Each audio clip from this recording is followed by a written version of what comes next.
भारतीय मीडिया के झूठे दावे बेनकाब हो रहे हैं। पहलगाम हमले के मुतासरीन जिंदा सलामत निकले। मुबैना तौर पर हलाक भारतीय नेवल ऑफिसर से मंसूब तस्वीर और वीडियोस जारी निकली। सोशल मीडिया पर भारतीय जोड़े ने जिंदा होने का ऐलान कर दिया।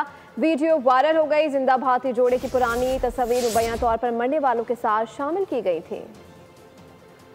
ऑफ कोर्स, क्योंकि हम उस इंसिडेंट में नहीं थे, but I don't know how कौन सी मीडिया ने कहाँ से सारे न्यूज़ चैनल पे सिर्फ हमारी वीडियो वायरल हो रखी है, स्टेटिंग कि हम लोग he is the navy person, he is the officer in it and I am his wife. Technically it's just the video which states. वो कहाँ से हुई है, कैसे हुई है, मुझे नहीं पता। ये प्रेस इंडिया की कैसे चलती है, बट हम लोग सुबह से बहुत ज़्यादा परेशान हैं। फोन्स वगैरह सब, me, my family, him, everybody. Please my condolence and his condolence to the family, but we are alive. It's not us, it's them. उनके बारे में सोचो जिनके साथ ये हुआ है, वो लोग कैसा फील करेंगे स्टेटिंग की उनके साथ हुआ है। It's us in the video and we are alive.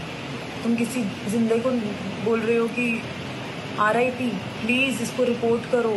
We are so shattered with this thing, we don't know what to do.